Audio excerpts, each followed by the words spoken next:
నమస్తే అన్న. నమస్తే అన్న. మీ పేరే? నా పేరు Ramulu Nayak, district general secretary, ST Morcha general secretary. అంటే పార్టీ అయినా? పార్టీ ఏ పార్టీ?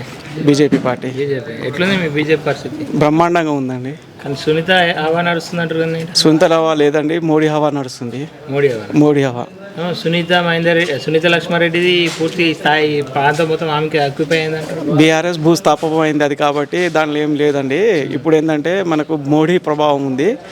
మోడీ మన ప్రపంచ దేశాల్లో నెంబర్ 1గా పనిచేస్తున్నాడు. ప్రపంచ దేశాల్లో భారతదేశానికి ఒక మంచి స్థాయిలో తెచ్చినదే మోడీ ప్రభుత్వం, మోడీ గారు. కాబట్టి మోడీ హవాతోని ఈ మోడీని కంపల్సరీ మూడోసారి ప్రధానమంత్రి చేయాలని కోరికతోని మనం మోడీ హవాతోని మోడీ గారే కంపల్సరీ మూడోసారి ప్రధానమంత్రి అవుతాడని చెప్పేసి. కానీ ఈ మెదక్ పార్లమెంట్ చూసుకుంటే ఎవరు గెలిచే అవకాశం ఉందంటే రఘునందన్ అన్న, జెన్యూన్గా రఘునందన్ అన్న. 6 ఎమ్మెల్యేలేమో బీఆర్ఎస్ ఉన్నారు, కాంగ్రెస్ ఉన్నారు. అసలు బీజేపీ ఎమ్మెల్యేలు ఒక్కరు. అది స్టేట్ వల్ల, అది బీఆర్ఎస్ వాళ్ళ కేసీఆర్ మీద కోపంతో అది కాంగ్రెస్ వాళ్ళకు ఓట్లు వేసి కసితోని, కాబట్టి అది బై మిస్టేక్, లక్ బై ఛాన్స్లో అది కాంగ్రెస్ ప్రభుత్వం వచ్చింది.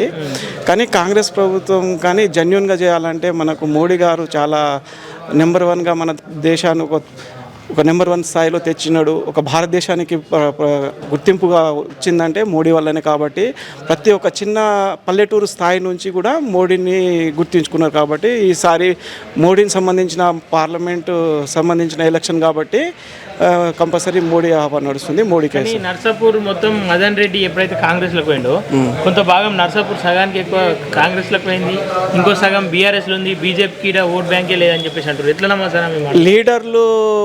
లీడర్లు పోతారు, లీడర్లు ఎవరు కార్యకర్తలు పోరు కదండి. ఓకే. అంటే కాబట్టి ఎందుకంటే కార్యకర్తలు అందరూ బీఆర్ఎస్కి సపోర్ట్ అంటారు.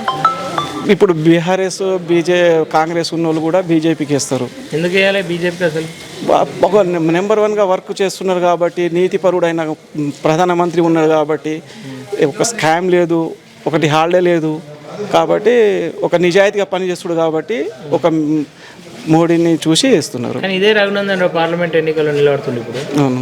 ఈయనకు పోటీగా కలెక్టర్ ఉన్నాడు. అవును. అంటే ఈయన అడ్వకేట్ అని చెప్పేసి ఈయన మొన్నటిదాకా హైప్ చేసారు.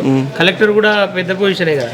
కలెక్టర్ ఉన్నాడండి. కలెక్టర్ రాజకీయం రానికి అవసరమే లేదు. కాకపోతే ఆయన కలెక్టర్ ఉన్నాడు. కలెక్టర్ ఉండి కూడా ఒక జనాలకు సేవ చేసే కార్యక్రమం కలెక్టర్కే ఉంది.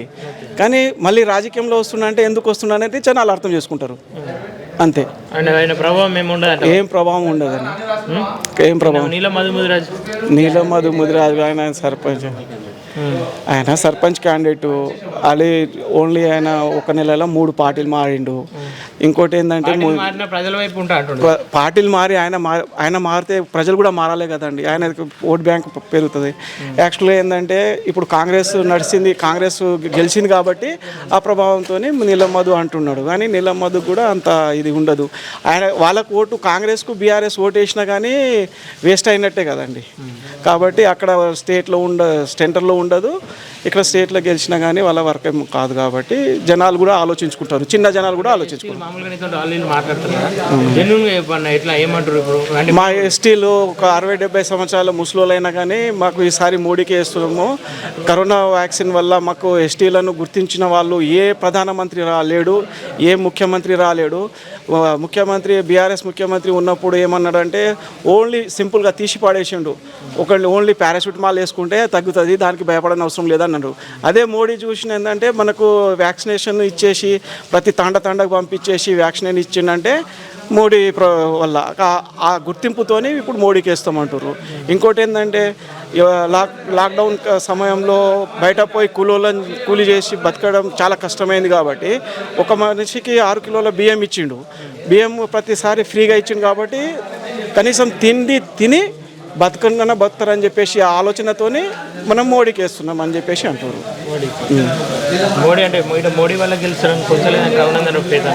మోడీ ప్రభావం ఉంది. మోడీ వల్ల రఘునందన్ అన్నకు మెజారిటీ గెలిపిస్తే మోడీ కూడా వేసినట్టే.